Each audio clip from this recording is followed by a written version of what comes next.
You are locked and loaded to the What's Next podcast. And if you are thinking about quitting your business or quitting whatever it is that you're working on right now, then you're going to need to listen to this podcast because we might be about to stop you from doing exactly that. Phil, good to see you as always across from me, mate.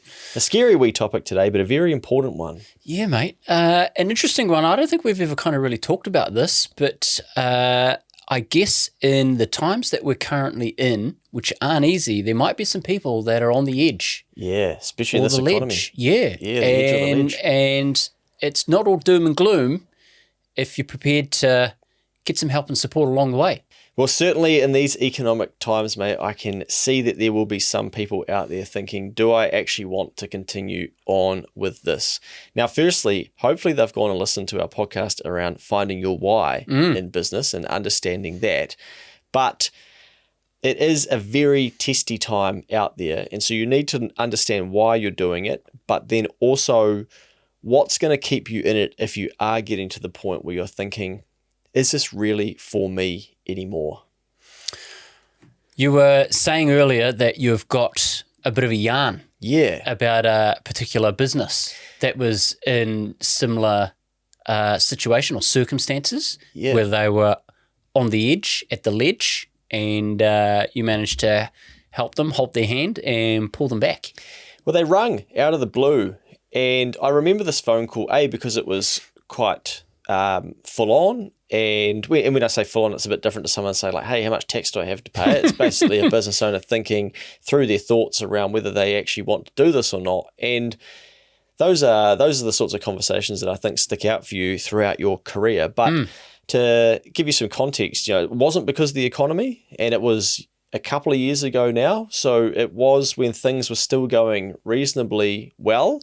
But it was probably more that they were at a crossroads of, do they want to be doing this for the long term? Because they could see what's required to achieve the things that they want to achieve. And they're going to take at least 10 years.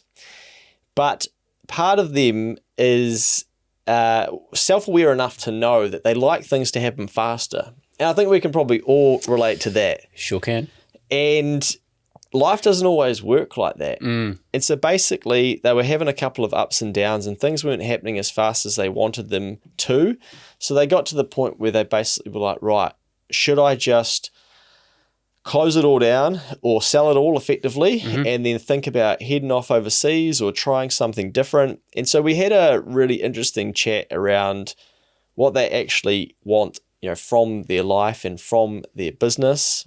And I said, ultimately, you have to make this decision, and then you've got to be comfortable with the decision you make.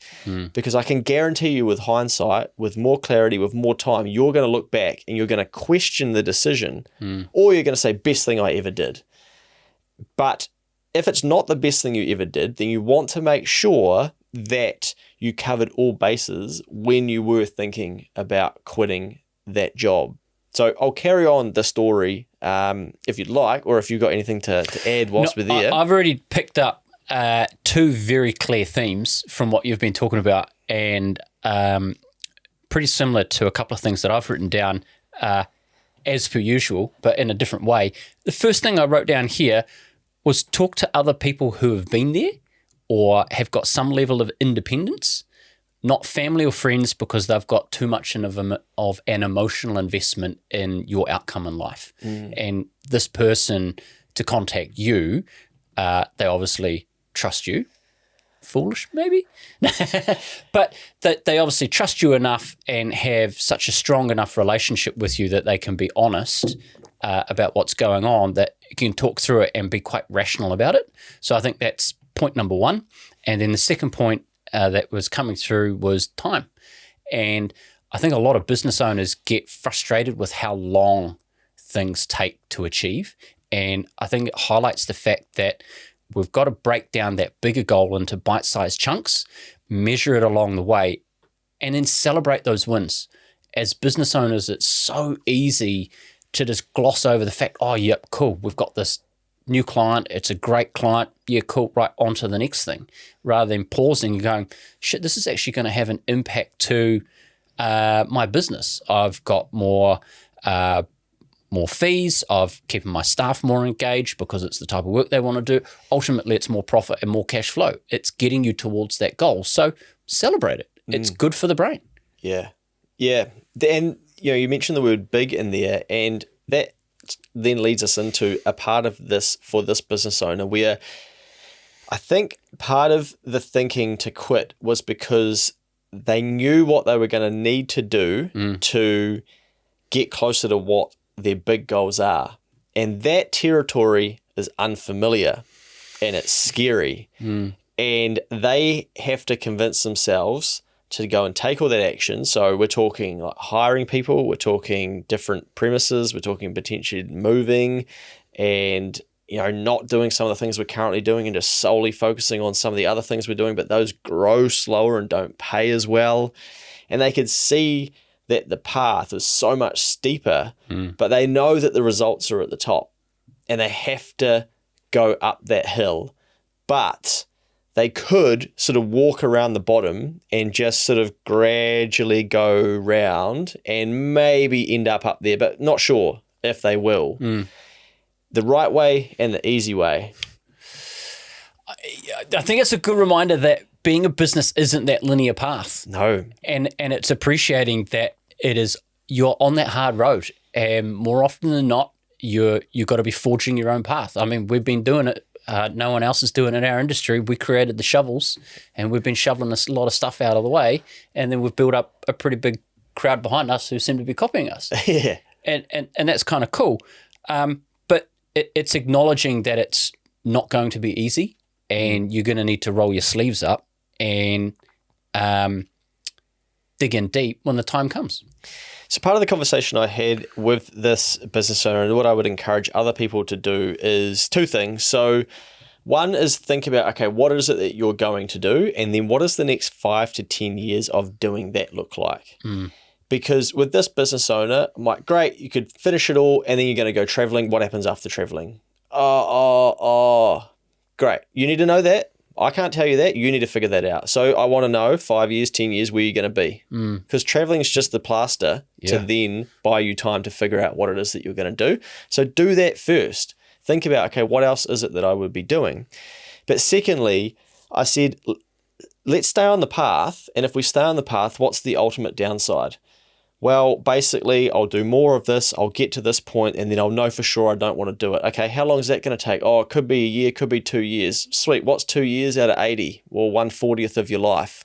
Are you going to regret that? Is it going to be a waste? Or are you going to be stoked that you did it to have the data to figure out, were you right for sure? So figure out your ultimate downside. And I think this is a good exercise to do in business all the time. Yesterday, I was working with a business owner, so this is a separate one, and their business has got challenging because of the economy. They're at a point where they could quit at the moment, but they're trying to find other ways to get through. So then we're looking at levers that they can pull to ensure they can get through.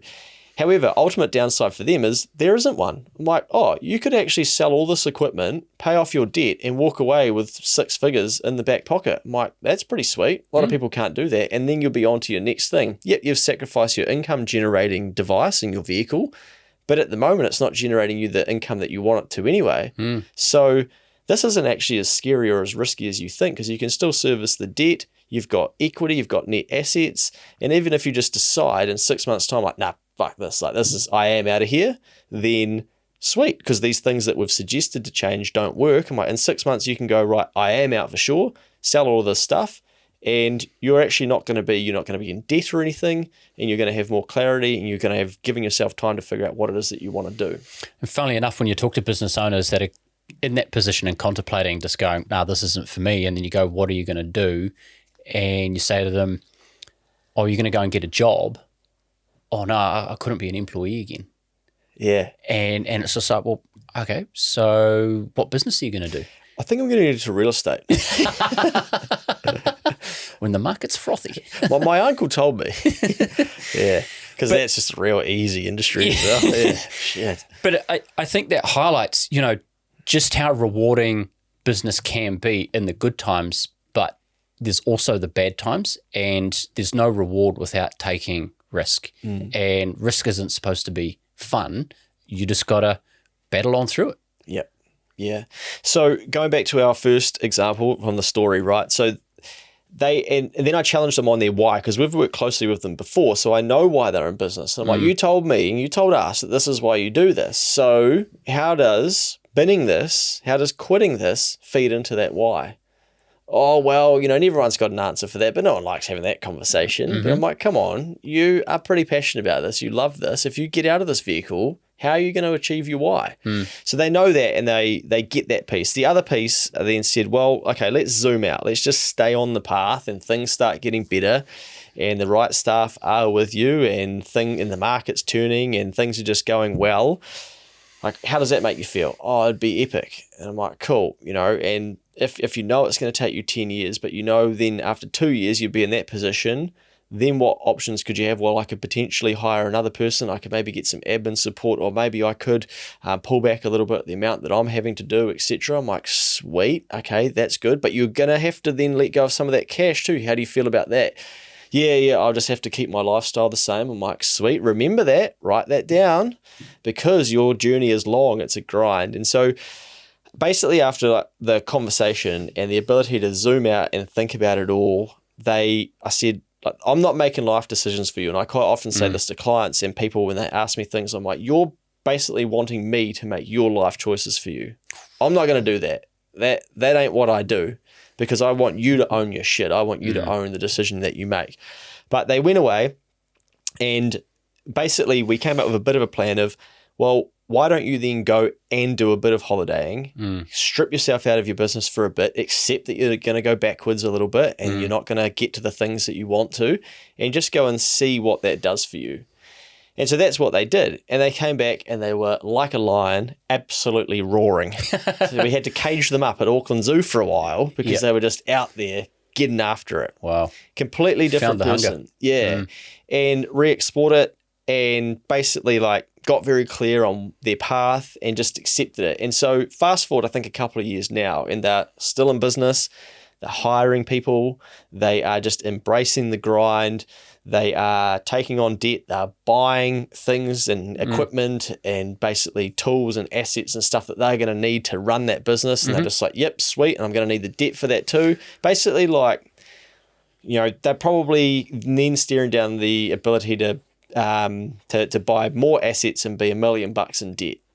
And I'm like, you're taking a fucking big bet on yourself compared to the person who was ringing saying, I don't know if I want to do this. Done a 180 and gone all in. Yeah. So that's exactly it, mate. I think they needed that time to realize, no, I really do want this. And I think quitting was probably easy.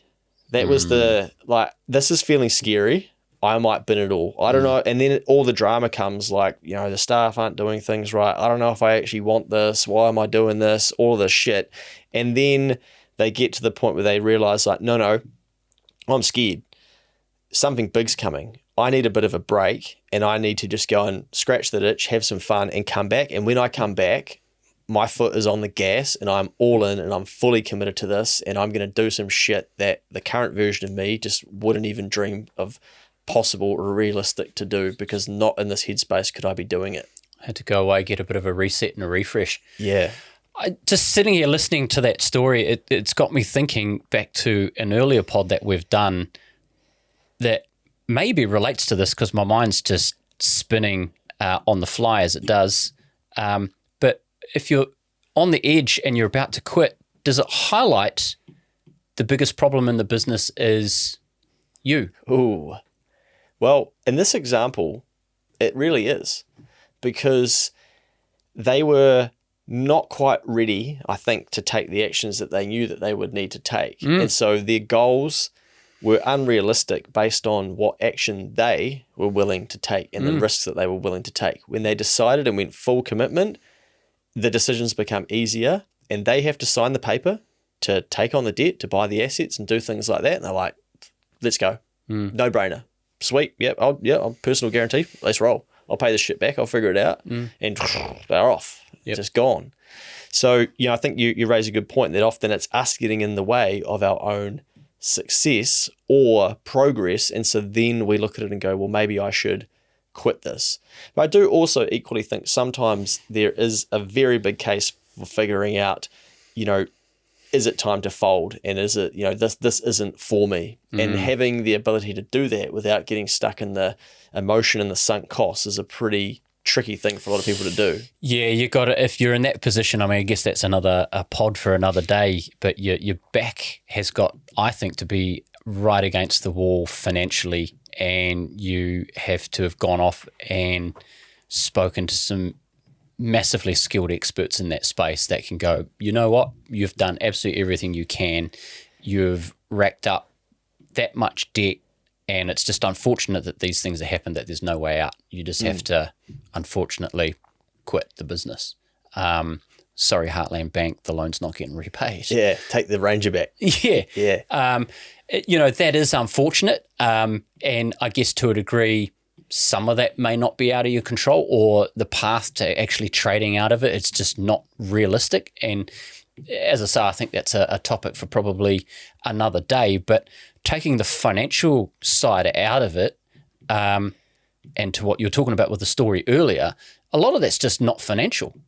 Yeah. It's just what's going on in your head, where as a business owner, and I think it highlights in this case, it can be such a lonely journey. And more often than not, as we've talked about before, small and medium businesses in New Zealand, you're either a one-man band or it's partners together running a business, and it can be lonely. So who are you going off talking to and using as your sounding board and going, look, I'm thinking about this. What do you think? Can I have some independent perspective that's not biased to make sure that I'm actually not being a little bitch about something, and I'm still fully committed to actually executing this plan that I want to achieve, because this is my ultimate vision and I do believe in it. Yeah, well, that's a good point to add as well, because of this business owner, it's very evident that if they just stay on the path, they will be successful. It's very doable. It's just going to take time. So it's very different to having a conversation with a business owner around the realistic financial viability of a business. And, to go the other way on this, we've seen business owners before that have come to us, wanted help, and we're, nicely saying, not for us. I hope we're wrong, but we don't think this is going to work. And then we follow the journey and we sort of watch, and you watch how long they hang in there for, and you actually admire, like, wow. But we don't like that if we're right, because we think that's years of their life that they could have put into something else.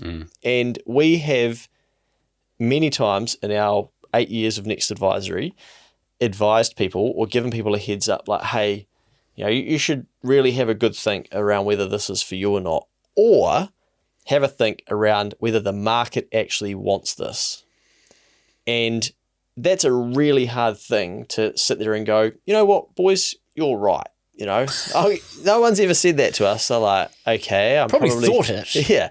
But, we actually had a prospect that came in once, and we said, look, we'd love to help you with the planning, but you need to tidy up your finances and stuff first. And they've actually recently got back in touch, haven't they? And said like, hey, thanks for that. That was, we didn't know what we didn't know, and we've gone away and we've done the work. Yeah. And we're like, fuck, awesome. So some people are responsive to it, but you might be able to pick up from what I'm saying, mate, a type of business that we have had exposure to that we're basically like, this isn't going to work, because we've even tried some of those things previously. And then eventually it doesn't work. And we're like, but that passage is years, but they can't spot that it's not going to work. No. But it comes back to a good point you raised around going, speak to somebody, especially if they have done it or tried it, because they have some lessons for you. And we knew those lessons. And so we were thinking, why are they still going when the lessons are already there that this doesn't really work? And the answer for them is actually to fold it and to quit and go on to the next thing. But they weren't willing to. You know what I'm talking about? What I'm talking about? I think I do. There's been a few cases in the past, and they're not easy conversations to have, because people are just so emotionally attached more often than not to the baby that they've created. So to basically kind of close that chapter and then go on to something else, that's just so confronting and overwhelming for a business owner, that it's just like, man, this is the reality of the situation that I'm in. That it can be a pretty tough convo and then a pretty tough decision to actually go away and do. But it's the unfortunate reality of business. I'll give you another example, mate, where now with Keep the Change growing and whatnot, I often get approached by people who they've got a financial planning app or an app to track all your finances. Oh, yes.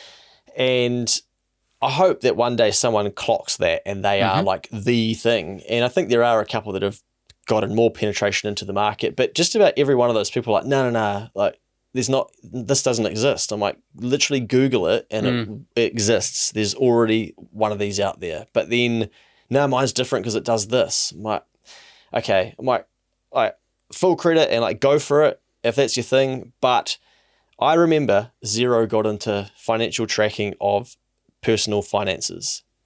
Bingo. Yeah. So for me, I look at that and go, why don't they do that anymore? It's a really good question, Luke. Why don't they? Yeah, probably because they learned like we're in the wrong lane. We should be sticking to what we focus on, and this is just not a market we need to be a part of. And maybe they couldn't get traction with it. I was just going to say, so it wasn't because the product was shit. Who knows? But no one from Xero listens to this anyway. I hope not.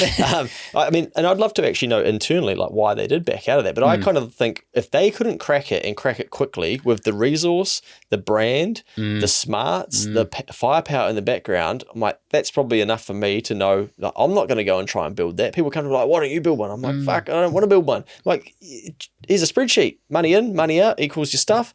Because realistically, financial behavior is the key thing there. It's trying to change people's habits. And so unless the app changes someone's habits, then it probably doesn't matter. No. Because people are still going to get the buy now, pay later, blow the cash or whatever, and then just realize like, oh, I've another month where I don't have any money. Maybe they could take those same lessons to Xero Payroll. Oh, so, you know, that one out. there's a lot of people who will go and have a crack at something without actually understanding the market of, is this doable? But you've got to know inside yourself how long you can keep pushing into that market if you're not bringing people on fast enough. Otherwise, you do risk wasting years of your life. But it's very different to the person in this example who it's clear that they have a plan, it will work, they just need to stick to the plan. And I think I'm just sitting here thinking about other situations where you might feel like you want to quit, and the classic one would be like you wanting to lose weight or you're going to the gym, and more often than not, I think it's because it gets too hard and then you fall off the bandwagon. And we've got to remember, back to earlier pods that we've spoken about, it's not a linear path. It's supposed to be hard. And when you start feeling like that, then whatever the problem that you're faced with that's making you feel that it's hard, and you then reacting with, oh, I'm just going to quit, break that problem down and break it down into more manageable, bite-sized chunks, and then take action towards each of those chunks. And then before you know it, you've got over that hurdle that you're currently faced with, and you're through the other side going, oh yeah, I got through that. Yeah, nice. I remember hearing this and it really stuck with me. And someone said, how's business going? And it's the classic answer. People were like, oh yeah, up and down. And the person was like, are there more ups and downs? And I'm like, whoa. And business owner's just like, it's like, well, why the fuck are you doing it if there's not more ups and downs? I'm like, whoa, that's a good way to look at it. Yeah, that's like, a lot of heat. It's your responsibility to decrease the downs. Why haven't you got more ups? You should have more ups than you have downs. I'm like, man, that's pretty cool. That's a fair point. Yeah. And I think the answer there is probably the business owner hasn't taken time to have a helicopter view on their business to go, where are my ups? Yeah. And recognize those ups and go, oh yeah, I had that win. Oh yeah, there was a couple of downs here, but then there was this up, this up, this up, and this up. And the general projection or trajectory is up. Yeah. I just can't see it when I'm in the thick of it because it's hard.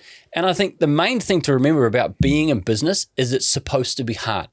If business was easy, every Tom, Dick, Barry, Harry, Sally would be in business. Yeah. Because we'd all be printing cash. Yeah. And our names would be Adrian or Grant. Yeah. Or we'd be, doing 20 hours a week, making enough and playing golf the rest of it, or, cuddling the pandas at the zoo or whatever, volunteering because that's what you care about. You would be able to build that. But it is possible. You have to figure out how to go out and do it.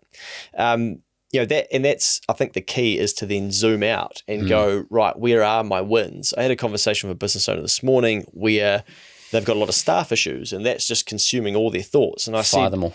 I said, mate, you need to remember that you recently signed your biggest, I said, that job you mentioned to me, that sounded pretty big. They're like, yeah, it's the biggest job of our business history. Wow. I'm like, so you guys need to celebrate that because otherwise you're just going to look back and go, oh, we didn't really even celebrate that. And they're like, oh, we tried to internally and no one really cared. And I'm like, no, as business owners, you need to stop. And it might be a bottle of red, it might be a dinner, it might be, lunch or whatever, but make sure you celebrate that because everything at the moment for you guys is hard and negative and draining.